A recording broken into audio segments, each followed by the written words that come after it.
I request protocol to escort His Excellency.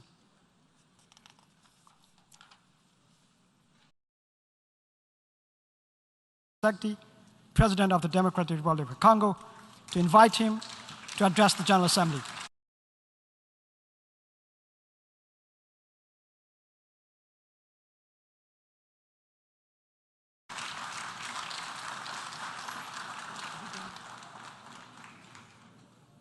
Monsieur le Président de l'Assemblée générale des Nations unies, Monsieur le Secrétaire général des Nations unies, Mesdames et Messieurs les chefs d'État et de gouvernement, Mesdames et Messieurs les chefs de délégation,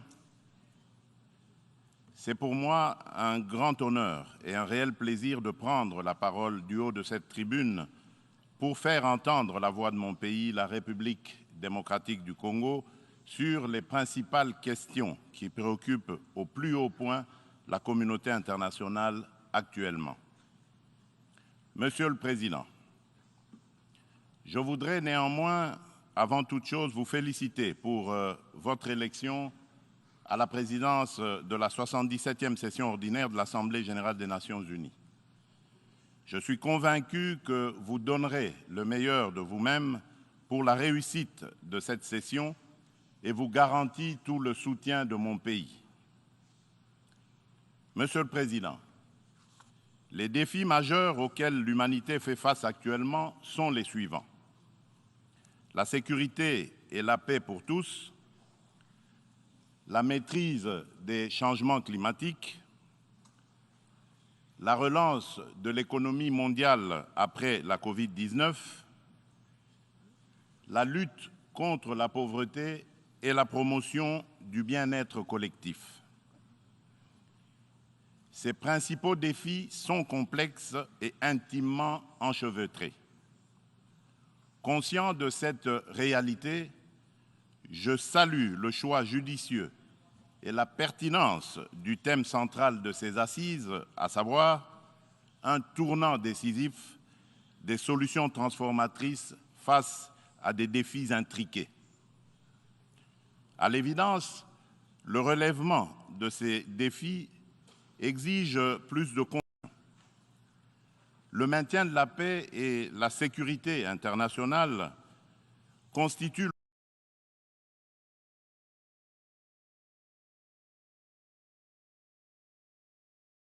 fondement et l'objectif primordial de la création de l'Organisation des Nations unies. Ni l'indifférence, ni l'immobilisme, ni l'attentisme de sa part ne sont par conséquent admissibles face à toute menace contre la paix et la sécurité internationale. À ce jour, la question de la sécurité et de la paix internationale se cristallise autour de la lutte contre le terrorisme ainsi que l'extinction des foyers de tension en Europe et en Afrique. En effet, le terrorisme n'a épargné aucun continent. Après l'Asie, l'Europe occidentale, l'Amérique du Nord, il se métastase en Afrique, où il a allumé le feu à plusieurs endroits et notre continent en paye un lourd tribut. Au Sahel, à l'Est, à l'Ouest, au centre et au sud de ce continent, les terroristes tuent par des expéditions barbares des populations innocentes et déstabilisent des États au nom de l'intégrisme religieux. Certes, des progrès remarquables ont été accomplis au Moyen-Orient dans la lutte contre ce fléau qui a battu de l'aile. Cependant, ce fléau est loin de s'essouffler et encore moins d'être éradiqué de notre planète.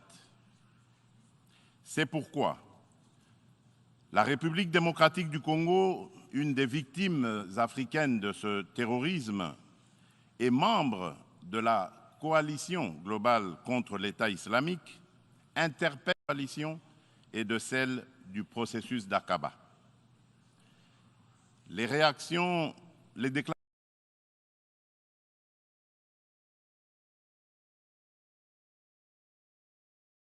d'intention et les proclamations de foi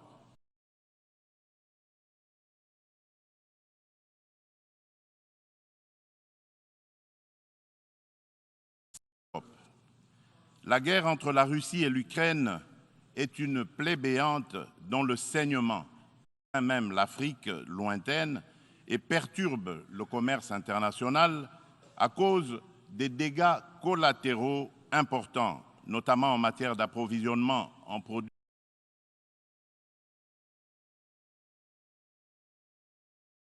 céréaliers et énergétiques d'origine ukrainienne et russe, nécessaires à l'alimentation des populations ainsi qu'au fonctionnement des économies des pays importateurs. Il est impératif que les Nations unies interviennent avec diligence et plus de fermeté pour éteindre ce brasier, et ce, dans le respect absolu des règles du droit international. La République démocratique du Congo souscrit à la position de l'Union africaine et appelle toutes les parties au conflit à suivre la voie du dialogue et du droit préconisée par l'Afrique, qui a par ailleurs l'expérience de gestion des crises sécuritaires provoquées par des groupes armés dans certains de ses États.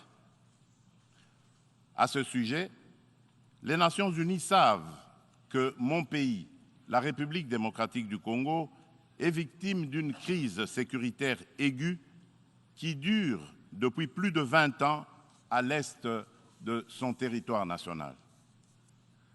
Tout observateur honnête et de bonne foi reconnaît que cette crise est causée principalement par les convoitises que suscitent ces fabuleuses richesses naturelles et les ambitions de puissance de certains de ses voisins. Le peuple congolais reconnaît l'implication des nations et des partenaires extérieurs bilatéraux de la République démocratique du Congo pour juguler cette crise récurrente.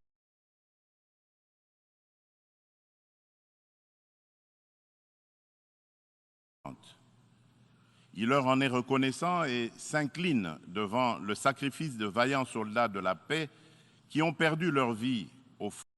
En dépit des efforts internes inlassables, de la présence militaire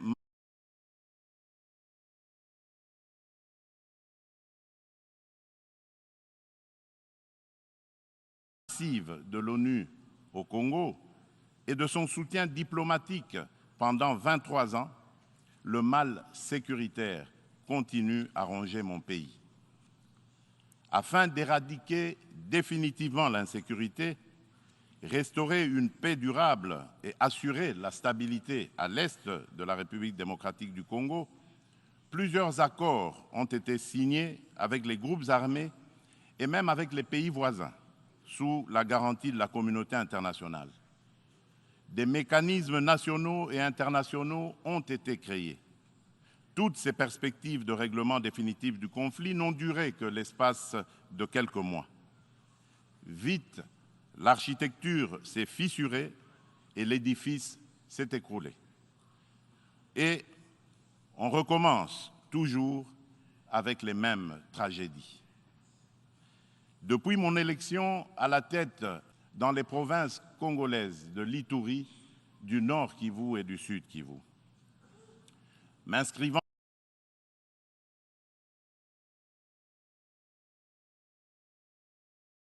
dans une philosophie de réconciliation avec nos voisins, je n'ai ménagé aucun effort pour rassurer les chefs d'État des pays limitrophes et restaurer la confiance entre nous, notamment par la concertation permanente sur des questions d'intérêt commun, la conclusion d'accords de coopération sécuritaire et de partenariat économique et la réalisation de projets de développement pour nos populations respectives.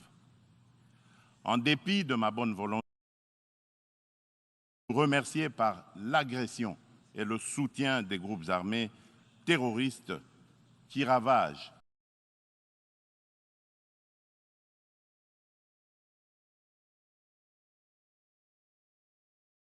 l'Est de la République démocratique du Congo. C'est le cas actuellement du Rwanda qui, au mépris du droit international, de la charte de l'ONU et de l'acte constitutif de l'Union africaine, a une fois de plus non seulement agressé en mars dernier la République démocratique du Congo par des incursions directes de ses forces armées, les RDF, mais aussi occupe des localités de la province du Nord Kivu par un groupe armé terroriste interposé, le mouvement du 23 mars, dit M23, auquel il apporte un soutien massif, tant en matériel de guerre qu'en hommes de troupes. Et comme pour défier la communauté internationale, le M23, avec le soutien de l'armée rwandaise, a même abattu un hélicoptère de la MONUSCO et tué 8 casques bleus, commettant ainsi un crime de guerre. Je dénonce, en ce lieu emblématique de la vie internationale, avec la dernière énergie, cette énième agression dont mon pays est victime de la part de son voisin, le Rwanda, sous couvert d'un groupe terroriste dénommé le M23. Monsieur le Président, l'implication du Rwanda et sa responsabilité dans la tragédie que vivent mon pays et mes compatriotes des zones occupées par l'armée rwandaise et ses alliés du M23 ne sont plus discutables, dès lors que plus d'une fois, aussi bien les groupes d'experts dûment mandatés par l'ONU et le mécanisme de coordination non gouvernementale humanitaire et des droits de l'homme crédibles les ont établis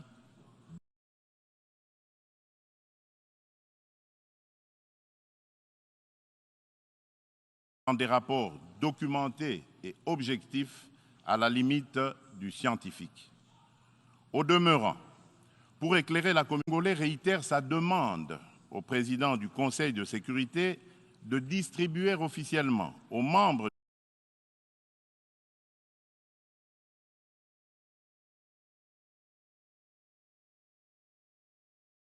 du Conseil le dernier rapport des experts de l'ONU sur la situation sécuritaire à l'est de la République démocratique du Congo et de le faire examiner avec diligence par lui afin d'en tirer toutes les conséquences qui s'imposent sur le plan du droit, de la paix et de la sécurité internationale. Il y va de l'image et de la crédibilité de notre organisation. Procéder autrement serait, d'une part, encourager le Rwanda à poursuivre son agression, ses crimes de guerre et ses crimes contre l'humanité en République démocratique du Congo, et d'autre part, nourrir davantage la suspicion légitime des Congolais sur l'impartialité de l'ONU, ainsi que la complicité de certains de ses membres dans ces crimes. C'est pour mettre fin à cette suspicion et dissiper l'ambiguïté de certaines positions du Conseil de sécurité sur la crise sécuritaire à l'est de la RDC, ambiguïté qui excède la population congolaise et exacerbe la tension entre elle et la mission de l'ONU pour la stabilisation du Congo, la MONUSCO, que le gouvernement de mon pays a demandé la réévaluation du plan de retrait progressif et responsable de cette mission. Cette démarche d'ajustement est exigée par le constat unanime, même au niveau le plus élevé de notre organisation, des faiblesses regrettables de la MONUSCO, ce qui affecte certainement l'efficacité et la légitimité de l'action ne peut par conséquent nullement remettre en cause les relations entre mon pays et notre organisation.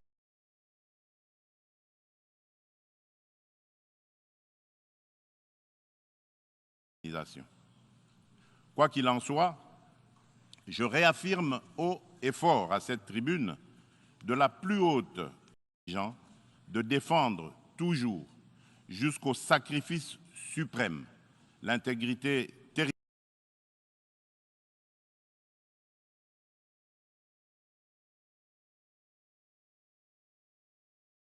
territoriale, l'indépendance et la souveraineté de leur pays, dans le respect, bien sûr, du droit international et des engagements pris au sein des organisations internationales dont il est membre. C'est ici le lieu pour moi de préciser que l'État congolais et la société civile ne permettront jamais à quiconque de tenir le discours de la haine tribale, ethnique et raciale ou xénophobe dans notre pays. La Constitution de la République et les lois congolaises interdisent un tel discours et le sanctionnent sévèrement. Nul ne peut donc prétexter de ce discours imaginaire pour justifier des aventures criminelles au Congo, diviser les Congolais et fragiliser l'unité nationale à laquelle tous mes compatriotes tiennent. La République démocratique du Congo n'est pas et ne sera jamais génocidaire. De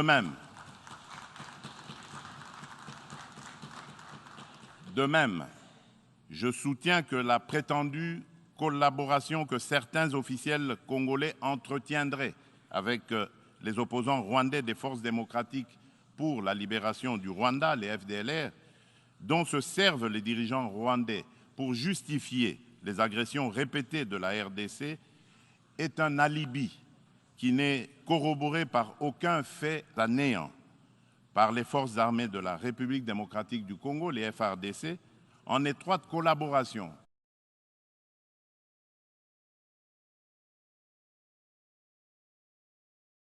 avec l'armée rwandaise dans le cadre des opérations conjointes menées il y a quelques années.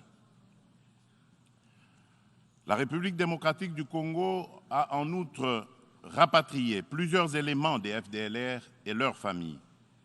Dès lors, les Congolais se demandent de quel FDLR parle-t-on? Quel est le mètre carré du territoire rwandais occupé par ces fantomatiques FDLR? À quel lieu précis du sol rwandais a-t-on jamais vu un jour un soldat congolais? Quoi qu'il en soit, la République démocratique du Congo reste disponible pour toute action répressive contre tout groupe armé qui tenterait de troubler la paix et la sécurité dans un pays voisin et dans la région des Grands Lacs. Monsieur le Président, le peuple congolais demande aux Nations unies, à l'Union africaine, aux communautés régionales africaines et aux partenaires de la République démocratique du Congo de ne plus se fier aux dénégations éhontées des autorités rwandaises et de contribuer plutôt au rétablissement de la sécurité, à la construction d'une paix durable et à la création de conditions nécessaires à une coopération fructueuse dans la région des Grands Lacs et pour le bien de tous. À cet effet, il est nécessaire de voir ceci. 1. Rendre effectif le retrait immédiat du M23 des localités occupées, le retour des déplacés congolais de ces localités à leur domicile et la cessation sans condition du soutien de l'armée rwandaise à ce groupe terroriste, selon l'esprit et la lettre de la feuille de déclaration successive du Conseil de sécurité de l'ONU, du Conseil de paix et de sécurité de l'Union africaine,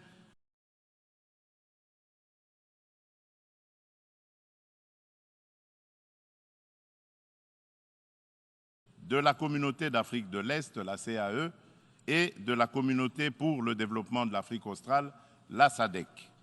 2. Multiplier les pressions sur le Rwanda et le M23, dont les dirigeants sont du reste sous sanction de l'ONU, et montrer plus de fermeté à leur égard pour qu'ils respectent les positions prises par les organisations internationales précitées. 3. Appuyer la poursuite du processus de paix de Nairobi, les discussions de Luanda entre la République démocratique du Congo et le Rwanda et le déploiement de la force régionale de l'Afrique de l'Est, dont le statut et les règles d'engagement viennent d'être signés le 8 septembre dernier à Kinshasa, successivement par le gouvernement congolais et le secrétariat général de la CAE, d'une part, et d'autre part, par les FARDC et le commandement de cette force régionale. 4.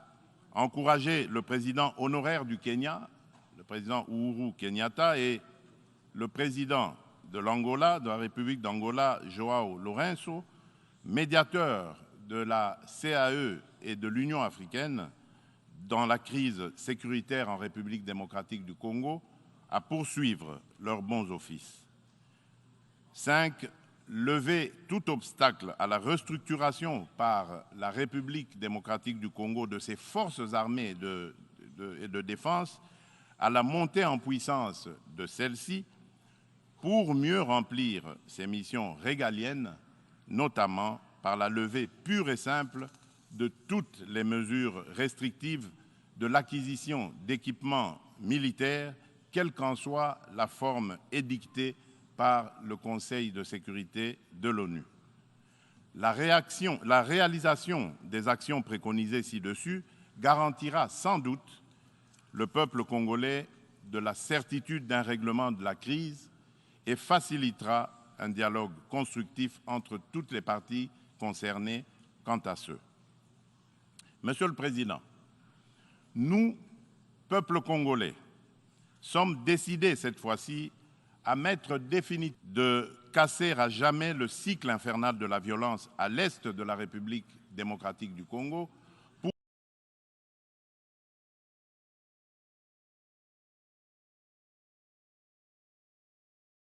pour stabiliser la région des Grands Lacs afin de tirer le plus grand bénéfice de ses potentialités économiques ainsi que de sa riche. Ces changements posent deux problèmes fondamentaux, à savoir la mise en œuvre d'un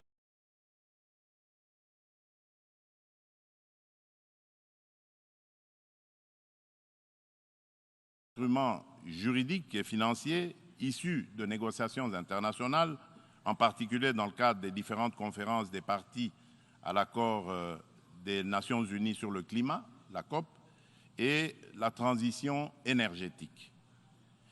Il est temps, d'une part, de mettre fin à l'exécution sélective des engagements souscrits par les pollueurs et d'autre part, de compenser au nom de la justice climatique les efforts fournis par les pays moins pollueurs, dont ceux de l'Afrique, pour préserver l'environnement dans l'intérêt de toute notre planète.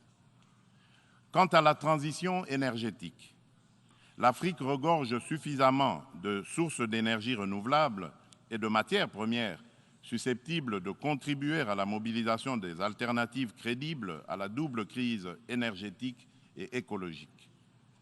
De ce point de vue, il est important de relever que la République démocratique du Congo compte parmi les principaux producteurs de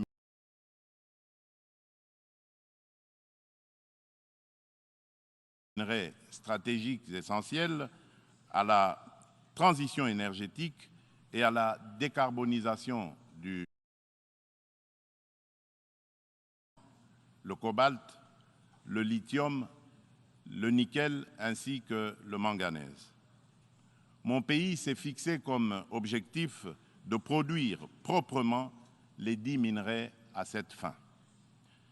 C'est dans cette perspective que la République de Zambie et la République démocratique du Congo ont signé le 29 avril de cette année un accord relatif à la mise en place d'une chaîne de valeur dans le secteur de batteries électriques et des énergies propres.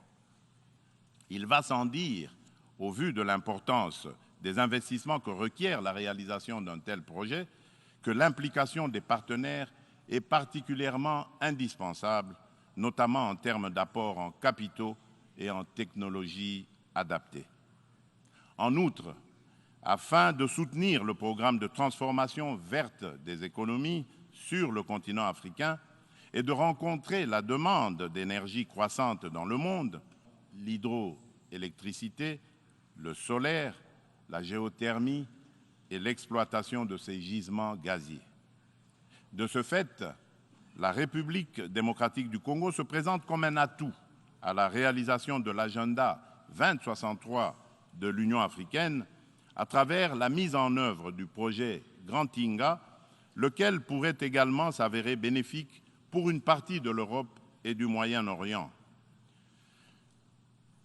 C'est dans cette perspective qu'elle est heureuse d'abriter les travaux préparatoires de la 27e conférence des parties sur le climat, la pré-COP 27, qui se tiendront à Kinshasa le mois prochain.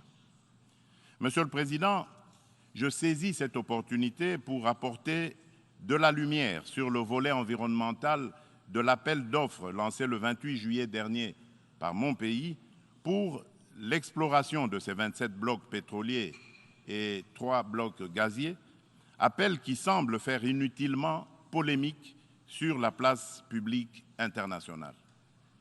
À ce sujet, il convient de rappeler qu'aucun instrument juridique international pertinent ratifié par la République démocratique du Congo ne lui interdit d'exploiter ses ressources naturelles pour cause de protection de l'environnement ou par crainte de l'aggravation du réchauffement de la planète. Ensuite, l'accord de Paris de 2015 reconnaît aux pays en voie de développement le droit d'émettre le CO2 pour le développement, mais en prenant des précautions. Ainsi, le gouvernement de la République démocratique du Congo s'est fixé comme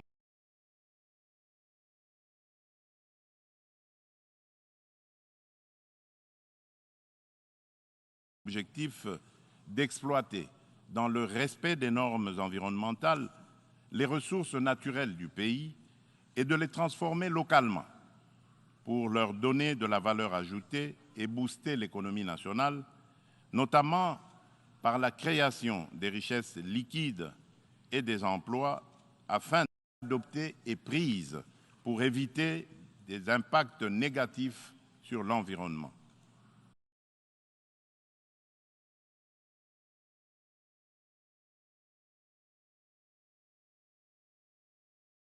Elle prévoit, à l'instar d'autres pays d'Afrique et d'Europe qui ont relevé ce défi, l'exercice de contrôles gouvernementaux efficaces.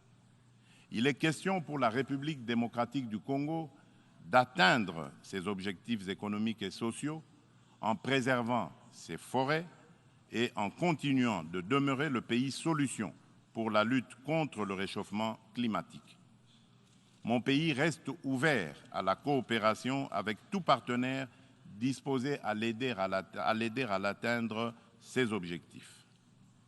Sur le plan économique, le pari à gagner est celui de donner les chances de redressement aux économies des pays affaiblis par les effets collatéraux des changements climatiques et du coronavirus, afin de promouvoir une croissance économique mondiale équilibrée et de stopper l'aggravation de la pauvreté dans les pays en développement. Nous ne pouvons pas relever ce défi sans des efforts internes de bonne gouvernance au niveau national, ni investissement productif des richesses, ni transfert réel des ressources financières suffisantes à ceux qui en ont besoin.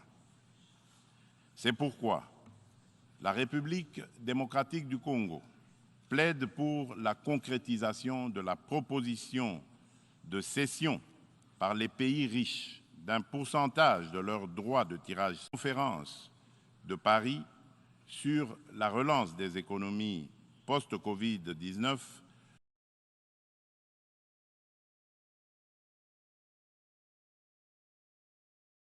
du mois de mai 2021 et appuyé par un engagement ferme du sommet du G20 d'octobre de la même année à Rome.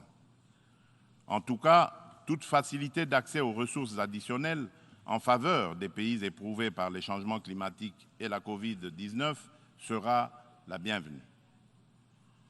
De même, l'allègement du fardeau de la dette des pays à faible revenu devra demeurer une préoccupation permanente qu'il convient d'intégrer.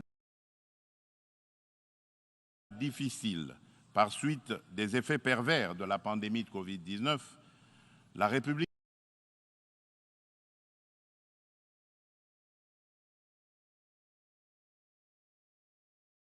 démocratique du Congo a enregistré des progrès remarquables en termes de croissance économique. Le rythme de création de richesses s'est accéléré en 2021 grâce particulièrement au dynamisme du secteur minier dont la croissance de la production est passée de 1% en 2019 à 10,1% en 2021 par suite de la bonne tenue des cours du cuivre et du cobalt sur le marché international. Le taux d'inflation et celui de change du franc congolais sont restés relativement stables. Aussi, le Conseil d'administration du Fonds monétaire international a-t-il conclu favorablement la deuxième revue du programme soutenu par la Facilité élargie de crédit. Le Fonds monétaire international a exprimé son satisfecit sur les politiques macroéconomiques prudentes adoptées par le gouvernement de la République démocratique du Congo. Nous poursuivrons inlassablement ces politiques et l'effort d'amélioration du climat des affaires en cours pour promouvoir les investissements privés et les activités économiques en général. Monsieur le Président, la solidarité et la justice dans les relations entre les nations ont toujours été des facteurs de paix et de sécurité mutuelle car elles rapprochent les hommes et créent des liens d'interdépendance entre eux. À cet effet, la lutte contre la pauvreté et la promotion du bien-être collectif sont des digues. La République démocratique du Congo se félicite de l'action collective menée par la communauté internationale contre la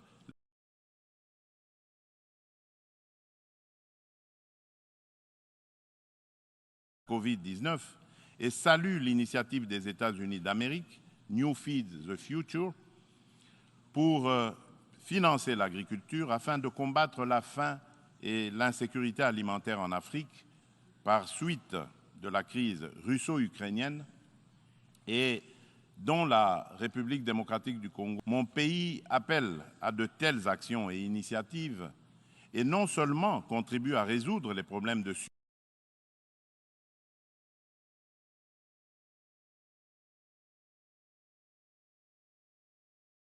survie au quotidien et à créer des emplois accessibles au plus grand nombre, mais aussi distribue des revenus et du pouvoir d'achat à la base. En revanche, au nom de la solidarité et de la justice internationale, nous nous posons des questions sur le maintien des sanctions contre le peuple du Zimbabwe, des sanctions qui, de plus, datent de l'époque du défunt président Robert Mugabe. Pourquoi notre organisation est-elle si silencieuse et si indifférente à cette injustice à la limite du crime contre un peuple innocent? En ma qualité de président en exercice de la Communauté pour le développement de l'Afrique australe, la SADC, je lance un appel pressant aux Nations unies de mettre tout en œuvre pour obtenir la levée immédiate des sanctions contre la République du Zimbabwe et son peuple.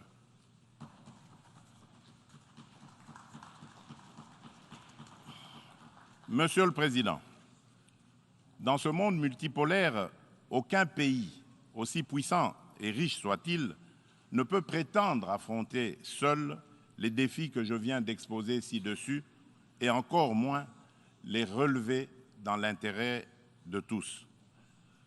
L'importance des enjeux, la complexité des problèmes à résoudre et l'ampleur de la tâche exigent une approche multilatérale équitable qui intègre les intérêts d'un chacun et mutualise les énergies de tous dans le respect réciproque. C'est pourquoi la République, l'égalité de traitement et de toutes les parties prenantes,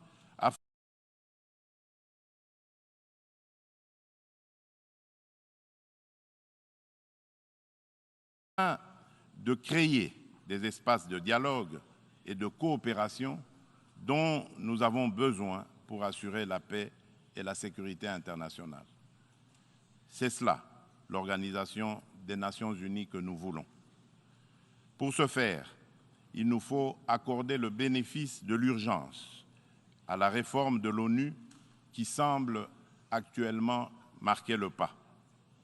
Dans ce cadre, je me fais le devoir d'insister sur la nécessité de satisfaire la revendication légitime et juste de l'Afrique d'être représentée au sein du Conseil de sécurité de l'ONU par 2 sièges supplémentaires dans la catégorie des membres non permanents et par 2 autres dans celle des membres permanents avec les mêmes droits, y compris celui de veto, les mêmes privilèges et obligations que ceux des membres permanents actuels. C'est une question de justice à rendre à un continent, mieux à un pan entier de l'humanité dont le rôle ne cesse de s'accroître chaque jour davantage dans la conduite des affaires internationales. Nous, Africains, y tenons fermement.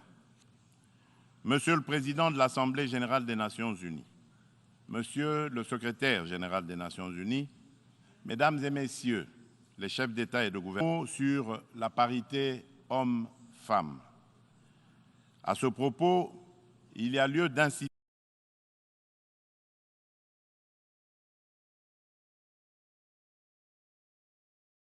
sur la nécessité de poursuivre les efforts en cours, tant au niveau international qu'à celui des États, pour créer des espaces d'égalité du genre et des opportunités de liberté et d'action pour la femme.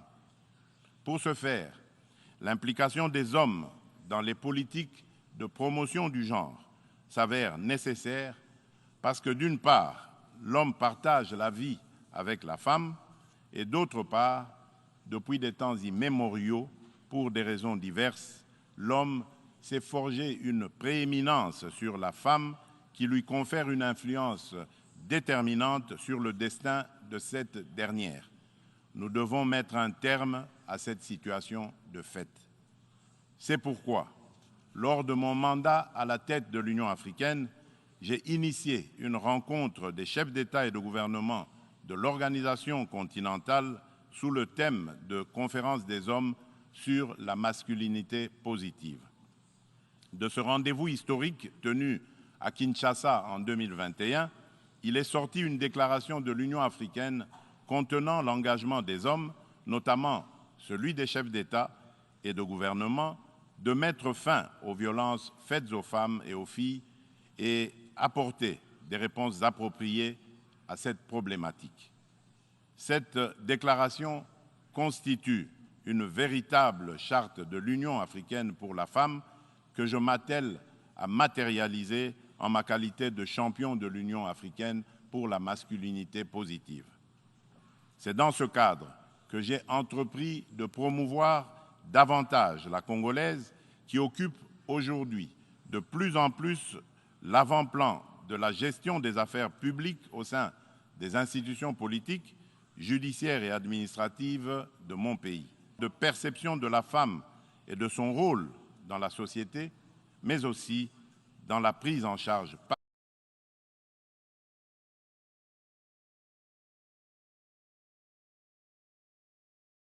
la femme elle-même de son destin. En effet, la parité n'est pas un cadeau fait à la femme, mais une de la 77e session ordinaire de l'Assemblée générale. Je vous remercie.